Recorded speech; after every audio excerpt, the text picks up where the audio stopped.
Happy World Language Day. My name is Pamela Parks. My students know me as Madame Sensei because I teach French, Spanish, and Japanese out here in the beautiful Pacific Northwest. I'll be trying to keep this really short for you.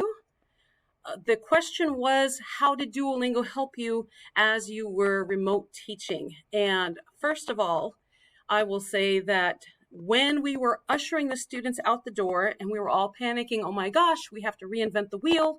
How are we going to do this? I took a lot of comfort in knowing that at least my students had Duolingo. They were already using Duolingo. They knew how to use Duolingo. If nothing else, I had that tool, thankfully.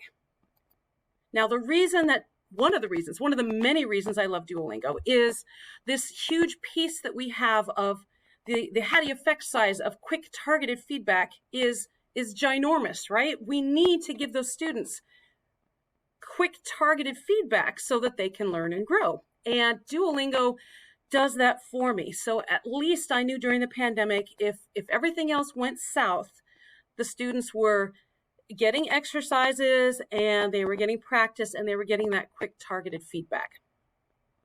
At the time, Duolingo had something called tiny cards, which I absolutely loved because I could put a picture on one side and words on the other and keep the students completely in the target language. And I really leveraged that during the pandemic. So I'm fingers crossed Duolingo brings that back because it was a great tool. Another thing I did during the pandemic was I took all my TPRs, that's teaching proficiency through reading and storytelling. And because the students were really too shy to keep their cameras on or they had their microphones muted, I moved that all over to leveraging the Project World characters. And that worked so well that I still do my TPRs like this. So I have the students choose a character. We choose some kind of situation. Okay, here I went through all the school supplies and the colors and they chose that. And then we made up a dumb little Mad Libs story, basically. Okay, so it's just walking them through a lot of repetition that they need. And it was just super fun. It's just very, very fun. So I still do it this way. And finally, we get so much data as a teacher. We get all this stuff about how many students completed it, how accurate were they.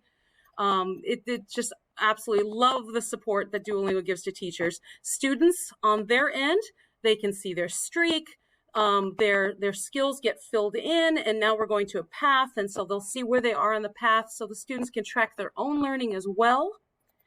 And then I'll say, wrapping up really quick, the final thing that Duolingo really gave to me during distance learning was all the support they give to me as an educator. They give, we have the Duolingo Educators Network. I highly encourage you join that because we bounce ideas off of each other. And during the pandemic, when we were all reinventing the wheel, it was so nice to have this professional learning community that we were all working on the same thing together. And it made things much easier during what was otherwise a very crazy time. So happy World Distance Learning Day.